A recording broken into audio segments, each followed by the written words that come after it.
Hello student, आज थी આપણે રાસાયણિક ગતિકી ચેપ્ટર સંપૂર્ણ રીતે પૂરું થયું છે, જેમાં પ્રક્રિયાનો વેગ અને વેગને અસર કરતા પરિબળો એના વિશે આપણે બધી ચર્ચા કરેલી છે। આજથી આપણે રાસાયણિક ગતિકીના સ્વાધ્યાયના જે કંઈ દાખલાઓ છે એની આપણે क्रमशः शुरुआत करीए छीए, बराबर। अने दरेक दाखला आपणे सीक्वेंस में ज लईशुं। तो आजथी आपणे दाखलानी शुरुआत करीए छीए। दरेक विद्यार्थी पासे टेक्स्ट बुक छे ज, तो दरेक विद्यार्थीए टेक्स्ट बुक साथे राखवी, बराबर। तो सौथी पहेला दाखला नंबर पहेलो जे छे स्वाध्यायनो पहेलो दाखलो એટલે 4.1 કહેવાશે, बराबर। चलो एनी अंदर तमने एकदम सरल छे, 4 प्रक्रियाओं तमने आपेली छे। दरेक प्रक्रियामां बाजुमां विकलनीय वेग समीकरण आपेલું છે। एमां प्रक्रियाનો क्रम पण तमने आपेलो छे जे ते प्रक्रियकनी सापेक्षमां। जेमां एक प्रक्रियक हशे एमां एक घात हशे, जेमां बे प्रक्रियक हशे एमां बे घात होय।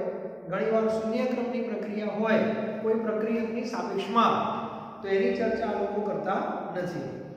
तो आ रीते वेग समीकरण आपेला छे, तमारे प्रक्रियानो क्रम कहेवानो छे अने वेग अचळांकना एकमोनी वात करवानी छे। तो सौथी पहेला पहेली जे प्रक्रिया छे, बराबर, एमां હું પ્રક્રિયા લખતો નથી, વેગ સમીકરણ લખું છું। તો વેગ બરાબર કે प्रक्रिया एक ज छे नाइट्रिक ऑक्साइड અને એના માથા ઉપર સ્ક્વેર છે। ફરીથી એકવાર દરેક વિદ્યાર્થી ધ્યાન આપો। આગળ મેં કહેલું છે કે તત્વયોગી ગુણાંક અને પ્રક્રિયાના ક્રમને કોઈ સંબંધ નથી, ક્યારેક સરખા હોય ક્યારેક ન પણ હોય। તો પ્રક્રિયા તમે ધ્યાનથી જોજો, તેમાં 3NO છે એટલે નાઇટ્રિક ઓક્સાઇડનો તત્વયોગી ગુણાંક 3 છે, પણ વિકલનીય વેગ સમીકરણમાં એના માથા ઉપર 2 ઘાત છે એટલે ક્રમ કયો થઈ ગયો 2, બરાબર। તો દરેક વિદ્યાર્થીને સૌથી પહેલા ક્રમ લખવાનો છે। તો ક્રમ જે છે બહુ વિચારવાની જરૂર નથી, ક્રમ કેટલો આવશે 2।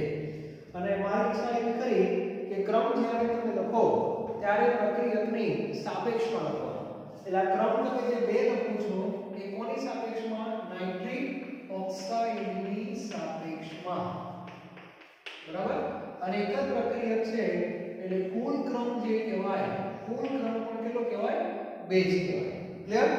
ત્યાર પછી k નો એકમ। તો દરેક વિદ્યાર્થીને k નો વ્યાપક એકમ ખબર હોવી જોઈએ। વ્યાપક એકમ એટલે કોના સ્વરૂપમાં? n ના સ્વરૂપમાં। તો થિયરીમાં આપણે ચર્ચા કરેલી છે, ભૂલી જાવ તો ફટાફટ લખી નાખવાનું વેગ બરાબર k r ની કેટલી ઘાત? n ઘાત।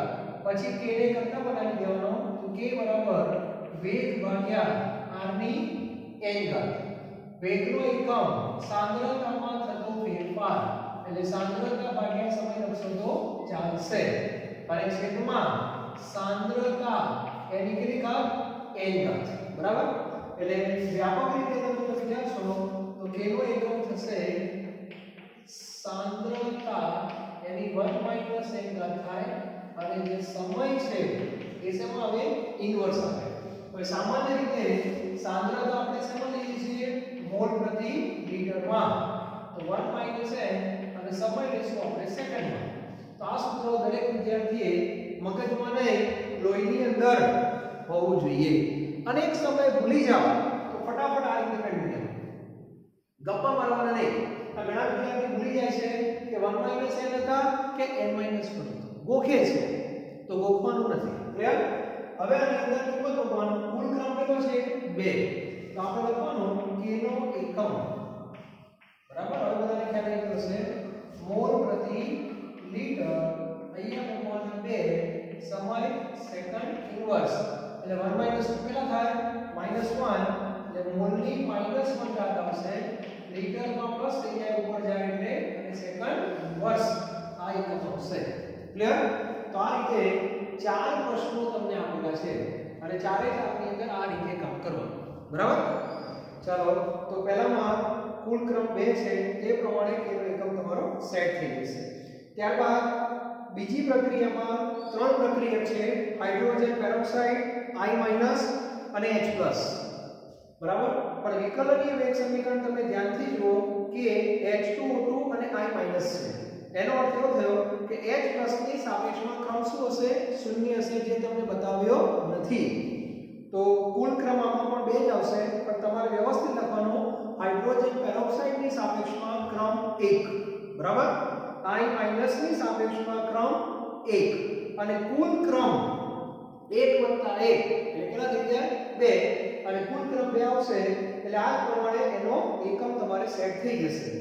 ત્યારબાદ ત્રીજામાં એસિટાલ્ડિહાઇડ ની વાત છે. એમાં ક્રમ તમે જુઓ 3/2 છે. 3/2 એટલે 1.5 ડોટ ડાયગોનલ આપણે કહીએ તે, પણ આ પ્રક્રિયા ડોટ ડાયગોનલ નથી. તો 1/2 છે, 3/2 એટલે 1.5 અહીંયા મૂકવાના, 1.5 અને પ્રમાણે તમારે સાદું વાપરવાનું, સામાન્ય મેથ્સ છે. અને ચોથામાં પણ પ્રક્રિયાનો ક્રમ 1 છે અને 1 હોય એટલે 1 - 1 0 થઈ જશે એટલે સેકન્ડ ઇન્વર્સ આવશે, બરાબર? એટલે પહેલો પ્રશ્ન એકદમ સરળ છે. દરેક વિદ્યાર્થીને ક્રમ લખતા આવડવું જોઈએ અને ક્રમ પરથી કેનો એકમ લખતા આવડવું જોઈએ. તો આ એક મેં તમને કરાવેલો છે, આનો એક થોડું પડી લેજો, બાકીના તમારે જાતે લખવાના છે. ક્લિયર? સરસ, ચાલો ફોટો પડી લેજો વ્યવસ્થિત. ચલો, ત્યારબાદ બીજો જે પ્રશ્ન છે 4.2 એમાં લખજો મોસ્ટ IMP. 4.2 જે છે એ મોસ્ટ IMP લખજો.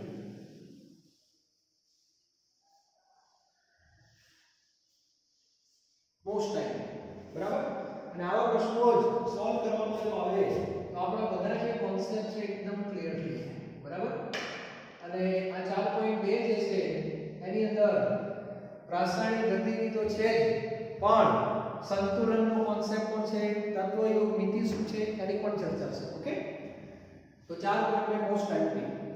ચલો, એમાં લખેલું છે પ્રક્રિયા તમે આપી દીધી છે 2A + B એમાંથી A2B બને છે, બરાબર? એટલે સૌથી પહેલા તો પ્રમાણ બને. તો અહીંયા પ્રમાણ છે 2:1:1. આને કહેવાય પ્રમાણ, બરાબર? એટલે આના 2 મોલ ઘટે તો બાજુમાં 1 મોલ ઘટે અને સામે 1 મોલ વધે. આવી તમને માહિતી આપેલી છે. ત્યારબાદ બીજી કેટલીક માહિતી છે કે એનું વેગ સમીકરણ જે કહેવાય એ તમને આપેલું છે. વેગ સમીકરણ એટલે વેગ બરાબર k a અને b નો સ્ક્વેર. એટલે તમારે વેગ સમીકરણ શોધવાનું નથી, ક્રમ શોધવાનો નથી, ક્રમ તમને આપેલો છે. ત્યારબાદ આમાં k ની કિંમત પણ તમને આપી દીધી છે. k ની કિંમત પણ આપેલી છે. તો k ની કિંમત એટલે વેગ અચળાંક અને k બરાબર છે 2 * 10⁻⁶. 2 * 10⁻⁶. અને k નો એકમ કયા ક્રમનો હશે?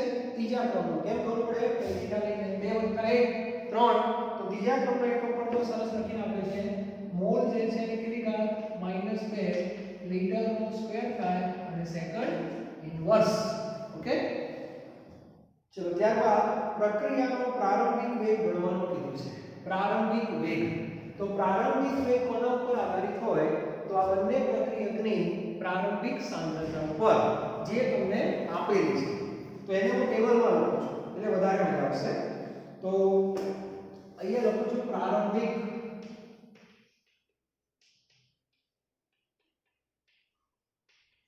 સાંદ્રતા, બરાબર? તો પ્રારંભિક સાંદ્રતા A ની તમને આપેલી છે 0.1. અહીંયા હું લખીશ 0.1 મોલારિટી. B ની સાંદ્રતા છે 0.2. અને શરૂઆતમાં તમને ખબર છે નિપજ ના મળી હોય અને એની સાંદ્રતા કેટલી હોય? 0.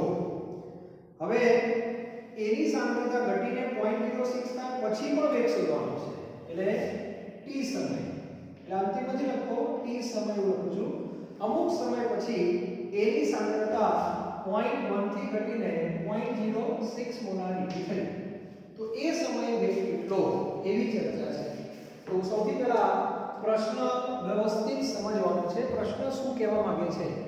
તો પ્રશ્નની અંદર કે તમને આપી દીધો છે બે વેગ શોધવાના છે. એક શરૂઆતનો અને 0.06 સાંદ્રતા હોય ત્યારે. સૌથી પહેલા આપણે શરૂઆતનો વેગ શોધીએ. ચાલો, તો સૌથી પહેલા શરૂઆતનો વેગ. શરૂઆતનો જે વેગ હોય એ શરૂઆતની સાંદ્રતા એટલે કે પ્રારંભિક સાંદ્રતા ઉપર આધારિત હોય. તો આપણી પાસે સૂત્ર છે વેગ બરાબર, ચલો k ની કિંમત આપણી પાસે છે 2 × 10⁻⁻6 બરાબર. a ની સાંદ્રતા, તો શરૂઆતનો વેગ એટલે શરૂઆતની સાંદ્રતા a ની કેટલી 0.1 એટલે 0.1 આવશે. અને b ની સાંદ્રતા શરૂઆતમાં 0.2 છે એટલે 0.2 જે છે એનો સ્ક્વેર આવશે બરાબર. અને આનું તમે સાદું આપશો એટલે તમને શરૂઆતનો વેગ મળશે. અને શરૂઆતનો વેગ કંઈક આવે છે તમારે 8 × 10⁻⁹ ચેક કરી લેજો. 8 × 10⁻⁹ મોલારિટી પર સેકન્ડ બરાબર. વેગ છે, વેગનો એકમ સીધો લખી નાખો તો ચાલે. મોલારિટી પર સેકન્ડ, મોલ લીટર ના લખો તો મોલ પ્રતિ લીટર બરાબર. તો શરૂઆતનો વેગ. ચલો, હવે જે પ્રશ્ન છે તમારે t સમયે વેગ શોધવાનો છે. t સમયે વેગ. તો તમારી પાસે t સમયે a અને b ની સાંદ્રતા હોવી જોઈએ. તો a ની સાંદ્રતા તો આપેલી છે 0.06, પણ તમારી પાસે b ની સાંદ્રતા નથી. તો પહેલા તમારે b ની સાંદ્રતા શું કરવી પડે? શોધવી પડે. કારણ કે b ની સાંદ્રતા કેટલી છે? a ની છે તમારી પાસે 0.06, પણ બાજુમાં b ની નથી. તો એ કેવી રીતે મળે? તો એના માટે મગજ તમારે દોડાવવું પડશે. તો એના માટે શું કરવાનું ધ્યાન રાખજો. તો અહીંયા લખું છું બરાબર. t સમયે ધ્યાન રાખજો, t સમયે a ની સાંદ્રતામાં થતો ઘટાડો બરાબર. a ની સાંદ્રતામાં કેટલાનો ઘટાડો થયો? તો પહેલા 0.1 હતી, એમાંથી 0.06 બાદ કરો એટલે 0.1 માંથી 0.06 માઈનસ કરો. કેટલા આવશે જો? તો 0.04 આવશે બરાબર. 0.04. એનો સીધો અર્થ એવો થયો કે અહીંયાથી જેને તો સંતુલન મેં તમને ભણાવેલું છે, તો a ની સાંદ્રતા આમ કેટલી ગઈ? 0.04 બરાબર. એટલે a આટલી આમ ગઈ, 0.04 નો ઘટાડો થયો. 0.1 સાંદ્રતા હતી, અત્યારે આટલી છે, તો બાકીની 0.04 ગઈ ક્યાં? નિપજમાં બરાબર. ચલો, એ વખતે b કેટલો ગયો હોય એ વિચારો. તો આ બે જગ્યાએ એક પ્રમાણ છે કે નહીં? એટલે સીધો અર્થ એવો થાય કે જો આ 0.04 જાય તો b કેટલા જાય? 0.02 આટલા જાય બરાબર. તો હું લખું છું પ્રમાણ પરથી. ધ્યાન આપજો, બહુ સારો પ્રશ્ન એટલા માટે કહું છું. પ્રમાણ પરથી t સમયે, પ્રમાણ પરથી t સમયે b ની સાંદ્રતામાં થતો ઘટાડો બરાબર 0.02 મોલારિટી. આટલો ઘટાડો થાય કોની સાંદ્રતામાં? b ની. અને હવે આપણે લખવાનું છે, ધ્યાન આપજો, t સમયે a ની સાંદ્રતા. ચલો, a ની સાંદ્રતામાં તો પ્રશ્ન છે એટલે 0.06 છે. હવે b ની ખબર પડી જશે બરાબર. તો t સમયે b ની સાંદ્રતા. ચલો, b ની સાંદ્રતા કેટલી? તો પહેલા હતી કેટલી? 0.2 માઈનસ b ની સાંદ્રતા 0.2 હતી, 0.2 માંથી 0.02 માઈનસ થઈ ગયા, 0.02 માઈનસ થઈ ગયા એટલે 0.20 માંથી 0.02 બાદ કરો એટલે તમારે 0.18 આવશે. તો 0.18 જે સાંદ્રતા થઈ એ કોની થઈ ખબર પડી? t સમયે b ની સાંદ્રતા. અને હવે આપણે t સમયે વેગ શોધવો છે. માટે વેગ બરાબર પેલા કે લખવાનું 2 × 10⁻⁶ a ની સાંદ્રતા 0.06, b ની સાંદ્રતા 0.18 ને એનો શું કરવાનો? સ્ક્વેર કરવાનો. અને આ રીતે તમને વેગ મળશે. અને વેગનો જવાબ આપશે, ચેક કરો, વેગનો જવાબ તમારે આવે છે 3.9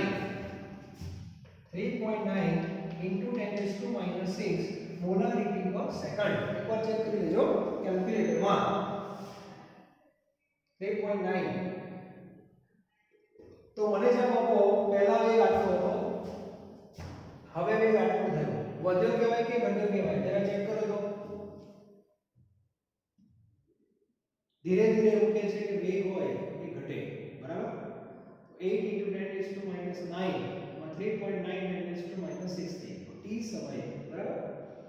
ચલો, આ રીતે વેગ નક્કી થતો હોય છે. પ્રશ્ન બહુ જ ટાઈમથી છે. એનું કારણ સૌથી પહેલા પ્રક્રિયા લખવાની, પછી એનું પ્રમાણ લખી નાખવાનું. શરૂઆતની સાંદ્રતા એની પણ આપી છે, બીજી પણ આપી છે. આ બે ઉપરથી આપણને શરૂઆતનો વેગ મળશે.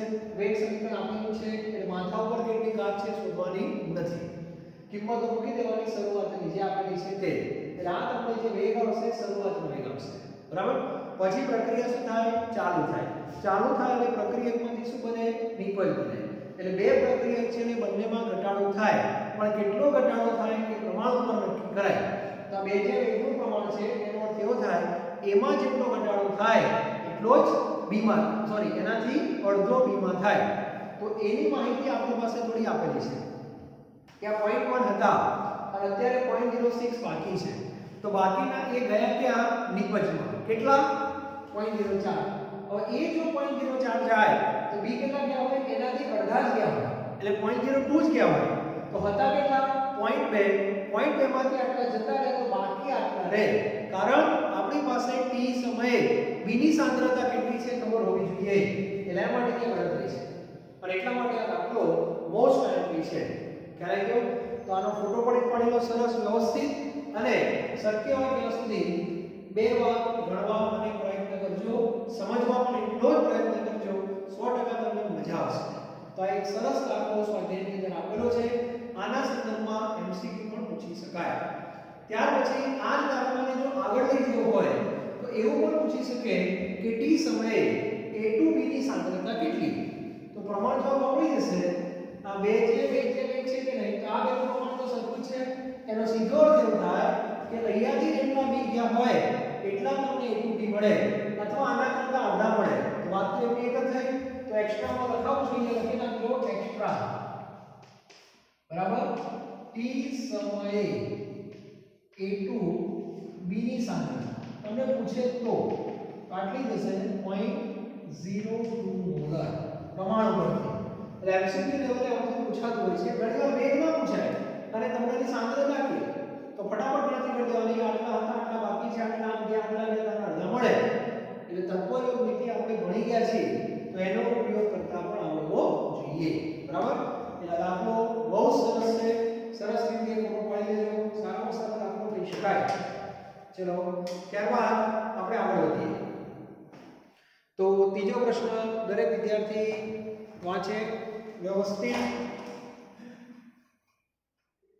ત્રીજો જે પ્રશ્ન છે એમાં પ્લેટિનમની વાત છે, એમોનિયાનું વિઘટન. એ પણ સારો પ્રશ્ન છે. ચાલો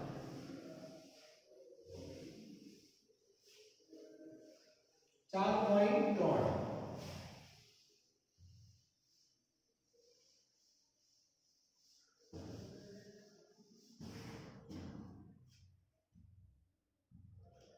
4.3 ની અંદર પ્લેટિનમની સપાટી ઉપર એમોનિયાના વિઘટનની વાત છે અને શૂન્ય ક્રમની પ્રક્રિયા છે એવું તમને આપેલું છે.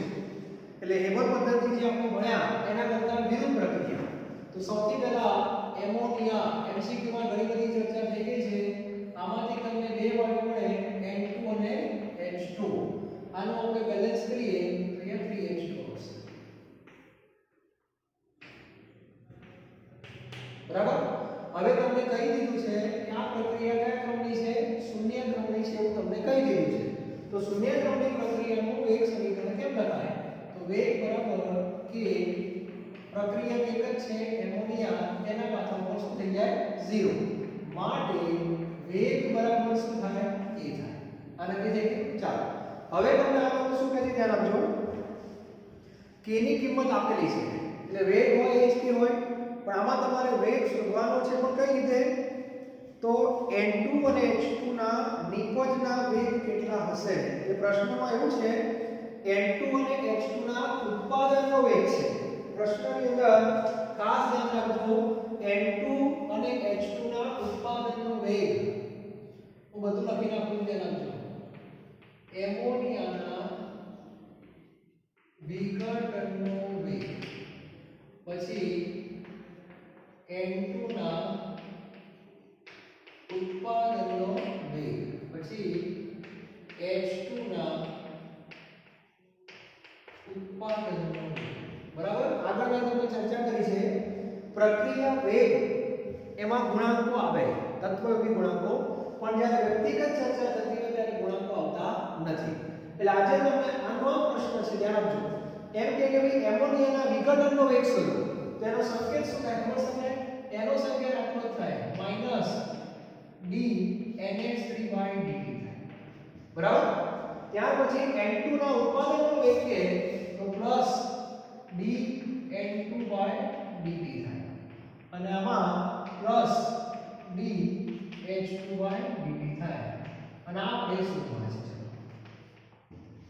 બરાબર આ જે મેં લખ્યું છે આને પ્રક્રિયા વેગ અહીંયા જે લખ્યું છે વેગ બરાબર કે એને શું કહેવાય પ્રક્રિયા વેગ કહેવાય હવે પ્રક્રિયા વેગ તમે જે લખો એ ગુણાંકોને ધ્યાનમાં રાખીને લખાય તો પ્રક્રિયા વેગ ત્રણ રીતે લખાશે એમોનિયાના સંદર્ભમાં બી લખાય આના સંદર્ભમાં બી લખાય અને આના સંદર્ભમાં બી લખાય બરાબર હવે ધ્યાન રાખજો તો મારે એમોનિયાના સંદર્ભમાં પ્રક્રિયા વેગ લખવો તો આમ લખાય -1/2 d nh3/dt is equal to k બરાબર છે આ મગજની અંદર આ વસ્તુ ક્લિયર હોવી જોઈએ કે પ્રક્રિયા વેગ બરાબર k તો આના સંદર્ભમાં મેં વેગ લખ્યું કોના સંદર્ભમાં એમોનિયાના સંદર્ભમાં હવે તમને k આપેલો છે અને એમ કે એમોનિયાના વિઘટનનો વેગ શોધો એટલે તમારે આ પણ શોધવાનું એમોનિયાના વિઘટનનો વેગ બરાબર છે તો હવે આપણે શું કામ કરશું બોલો તો આ જે 2 છે એને સામે લઈ જાવ આપણે બરાબર એટલે લખું છું માટે -d nh3/dt is equal to k બરાબર હવે તમને k ની કિંમત આપેલી છે તો આપણે એ કિંમત લખીએ k ની કિંમત આપેલી છે તમને 2.5 10⁻⁴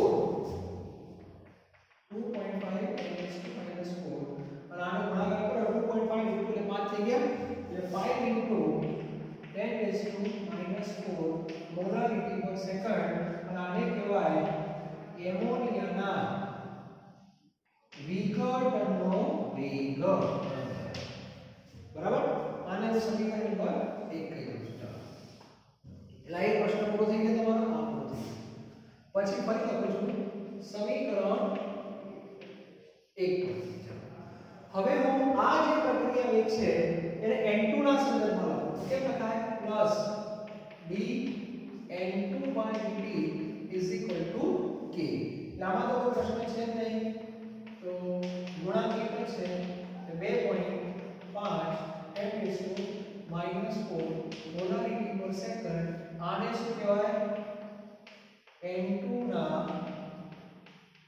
ઉત્પાદનનો વેગ બરાબર વ્યક્તિગત અને ફરીથી સમીકરણ 1 પરથી સમીકરણ 1 પરથી હવે આ જે પ્રક્રિયા વેગ છે એને મારે h2 ના સંદર્ભમાં લખવું હોય તો કેમ લખાય +1/3 dh2/dt is equal to k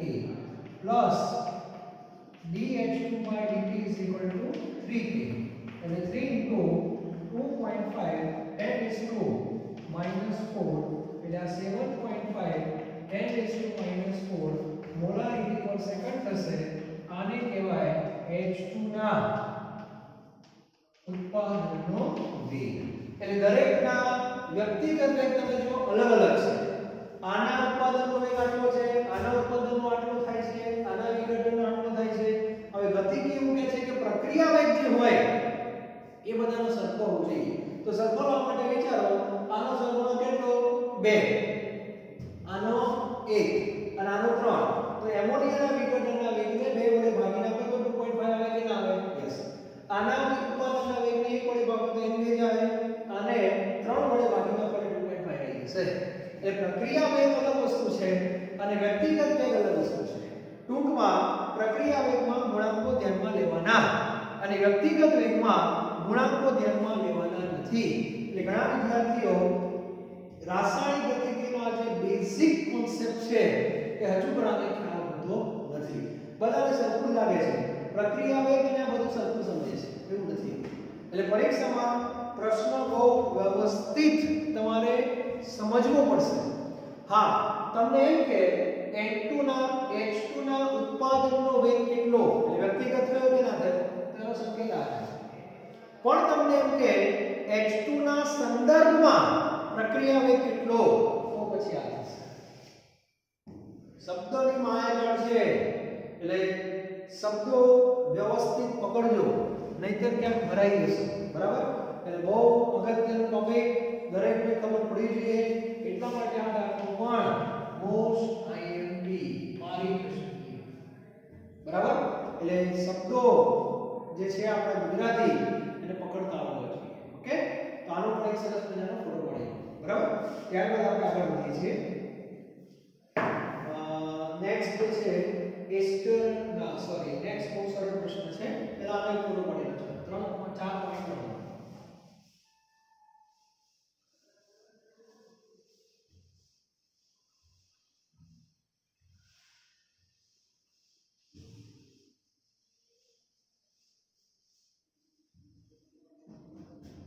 चलो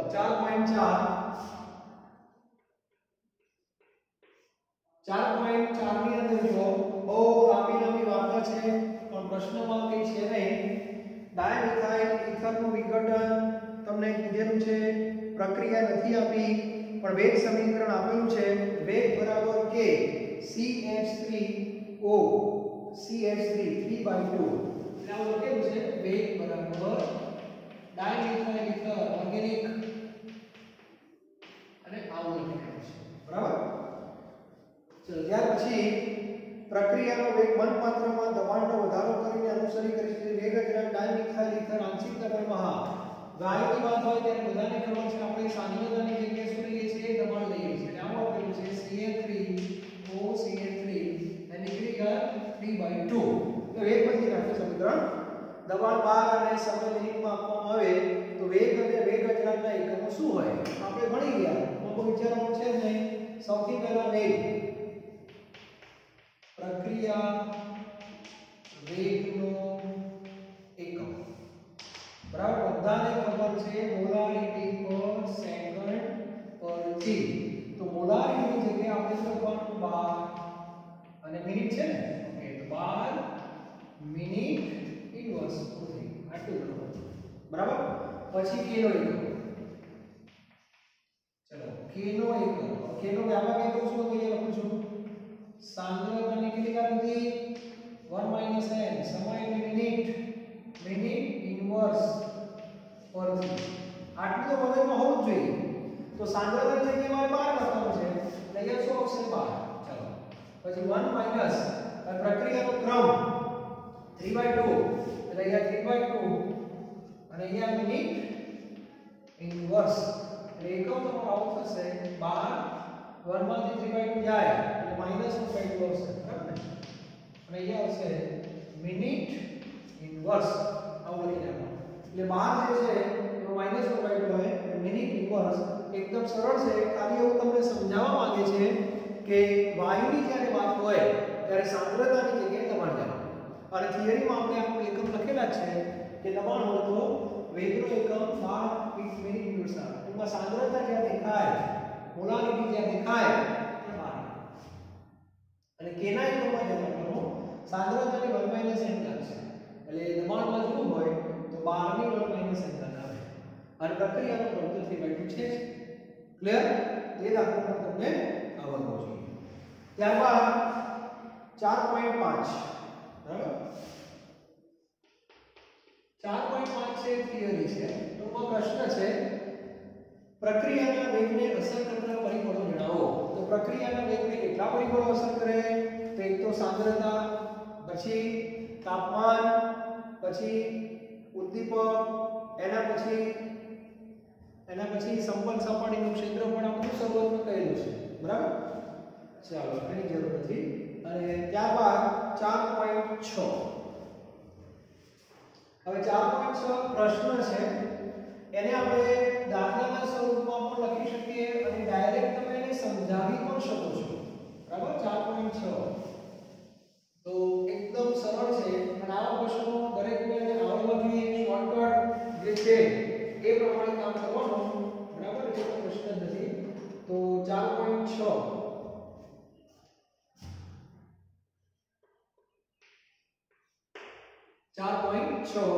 એની અંદર એક પ્રક્રિયકના સંદર્ભમાં દ્વિતીય ક્રમની છે. પ્રક્રિયાનો વેગ કેવી રીતે અસર પામશે જો સાંદ્રતા બમણી કરવામાં આવે, અડધી કરવામાં આવે. હવે જો કઈ પ્રક્રિયા આપી નથી એટલે ધારી લેવાની આપણી જૂની અને જાણીતી R2B રિએક્ટન્ટ ટુ પ્રોડક્ટ, પ્રક્રિયકમાંથી નિપજ, અને તરત લખી નાખવાનો પ્રક્રિયા વેગ બરાબર k r ની કેટલી ઘાત બરાબર. આ એક સિમ્પલ વસ્તુ છે. હવે તમને એવું કહી દીધું છે કે ક્રમ કયો કહી દીધો છે તમને, દ્વિતીય ક્રમ, એટલે સીધી ખબર પડી જાય. માટે પ્રક્રિયા વેગ બરાબર k r નો શું થઈ જાય, સ્ક્વેર થઈ જાય, બરાબર. અને દરેકને ખબર હોવી જોઈએ કે k કાઢી નાખો, પ્રક્રિયા વેગ ચલે છે r નો શું થઈ જાય, સ્ક્વેર થઈ જાય, બરાબર. હવે આની અંદર એવું કે છે બે પ્રશ્નો છે કે સાંદ્રતા શું કરવાની છે, બમણી. સૌથી પહેલો પ્રશ્ન r બમણા કરતા, એટલે દરેકને ડાયરેક્ટ ખબર પડી જાય. ડાયરેક્ટ એટલે શું, અહીંયા મૂકવાના તમારે 2 તો 2 નો વર્ગ 4, તો r બમણા કરતા પ્રક્રિયા વેગ 4 ગણો થાય, પ્રક્રિયા વેગ 4 ગણો થાય અને સમય ચોથા ભાગનો. આવું કહેવાય ને, વેગ અને સમય પરસ્પર શું હોય, વ્યસ્ત હોય. તો વેગ જો 4 ગણો થતો હોય તો સમય શું થઈ જાય, ચોથા ભાગનો, એટલે પ્રક્રિયા ઝડપી કહેવાય. પછી બીજું, સાંદ્રતા શું કરી, અડધી કરી ને. હા, બીજામાં એવું કહે છે સાંદ્રતા અડધી, એટલે r અડધી કરતા. હવે સાંદ્રતા તમે જો અડધી કરશો તો અહીંયા શું આવી જશે, 1/2 આવી જશે. 1/2 એટલે 1/2 નો સ્ક્વેર શું થાય, 1/4. તો માટે પ્રક્રિયા વેગ 1/4 એટલે ચોથા ભાગનો થાય, પ્રક્રિયા વેગ ઘટી જાય, માટે સમય 4 ગણો વધી જાય. હું સમય કેમ લખું છું, કારણ કે તમારી ટેક્સ્ટબુકમાં એમસીક્યુમાં દાખલામાં ગમે ત્યાં જુઓ તો વેગની ચર્ચા છે, સમયની કોઈ ચર્ચા છે જ નહીં. અને જેટલી રીત વાળા હોય પ્રશ્ન સમયમાં પૂછી નાખશે. આ બધાને ખબર પડશે કે પ્રક્રિયા વેગ 4 ગણો થાય, પણ તમને સમય કીધું હોય તો ઘણા કે સમય 4 ગણો થાય, સમય ચોથા ભાગનો થાય. એટલે વેગ અને સમય પરસ્પર વ્યસ્ત છે. અને બીજી એક ખાસ વાત કહું છું, આ દરેકે ધ્યાન રાખવાનું છે. આ જ પ્રશ્નોમાં બરાબર લખું છું આ રીતે, ઉપરોક્ત બંને કિસ્સામાં વેગ અચળાંક બદલાતો નથી. આ બદલાય તમને આ લોકો મિસગાઈડ કરવા માટે સાંદ્રતા અડધી, ચોથા ભાગની, બમણી, 4 ગણી કરીએ તો વેગ કેટલો થાય એ બધાને ખ્યાલ આવી જાય છે. પણ તમને વેગ નહીં પૂછે, વેગ અચળાંક પૂછે તો મેં તમને આગળ પણ કહેલું છે કે સાંદ્રતા અને વેગ અચળાંક આ પરસ્પર સ્વતંત્ર છે, બંને એકબીજા સાથે કોઈ લેવા દેવા નથી. ફરી એકવાર કહું છું, r બદલાય તો વેગ બદલાય, k બદલાય તો વેગ બદલાય. પણ r બદલાય તો k ને અસર ના થાય, k બદલાય તો r ને અસર ના થાય, કારણ કે બંને પરિબળો એકબીજાથી સ્વતંત્ર છે. k ક્યારે બદલાય, તાપમાન બદલાય, બરાબર છે. કાર્બનિક એને કોઈ લેવા દેવા નથી એટલે આ પણ એક અગત્યની વસ્તુ છે ઉપરો બંને કિસ્સામાં વેગ અચળાંક બદલાતો નથી કારણ કે તે તાપમાન ઉપર આધારિત છે એટલા માટે ક્લિયર આ વસ્તુ ક્લિયર હોવી જોઈએ તો આનો એક સરસ મજાનો ફોટો પાડી દો તો આજના લેક્ચરમાં આપણે 4.6 સુધીના જે કંઈ પ્રશ્નો છે એની આપણે ચર્ચા કરીશું બરાબર નેક્સ્ટ લેક્ચરની અંદર બાકીના 6 પ્રશ્નોની આપણે ચર્ચા કરશું તો આનો એક ફોટો પાડી લેજો નેક્સ્ટ લેક્ચરની અંદર બાકી 6 પ્રશ્નો આપણે લઈશું 6.7 થી 4.7 થી 4.12 સુધી okay thank you very much